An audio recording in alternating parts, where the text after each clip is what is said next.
खासदार धैर्यशील मोहिते पाटील यांनी आमदार गोपीचंद पडळकर यांच्या वक्तव्याचा निषेध केला आहे। कोणत्याही राजकीय पक्षाच्या कार्यकर्त्याने, पदाधिकाऱ्याने किंवा नेत्याने इतर पक्षांच्या लोकांवर अतिशय खालच्या पातळीवर उतरून वैयक्तिक टीका करू नये, हे महाराष्ट्राच्या सुसंस्कृत राजकारणाला शोभणारे नाही। असा बेताल आणि बेजबाबदार वक्तव्यामुळे महाराष्ट्राच्या राजकारणातील सुसंस्कृतपणा संपत चालला असल्याची खंत व्यक्त करत माढा लोकसभा मतदारसंघाचे खासदार धैर्यशील मोहिते पाटील यांनी शरदचंद्र पवार राष्ट्रवादी काँग्रेस पक्षाच्या वतीने गोपीचंद पडळकर यांनी जयंत पाटील यांच्या कुटुंबाविषयी केलेल्या वक्तव्याचा निषेध केला। सुसंस्कृतपणा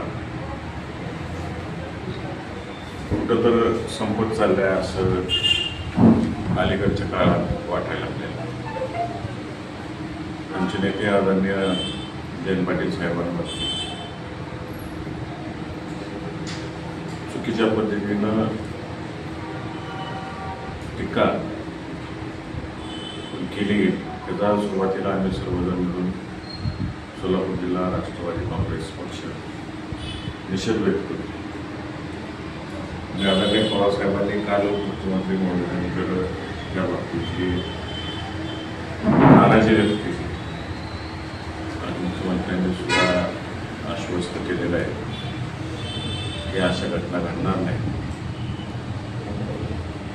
राज्याला एक सुसंस्कृत राजकारणाची पद्धत सवय पुढे बसून आहे, तीच टिकून राहण्याच्या दृष्टिकोनातून काम केले गेलं पाहिजे। कोणत्याच पक्षातल्या लोकांनी वैयक्तिकरित्या खालच्या पातळीवर जाऊन न बोलता कोणाच्या कामावर टीका करणं, पक्षावर टीका करणं हे योग्य आहे।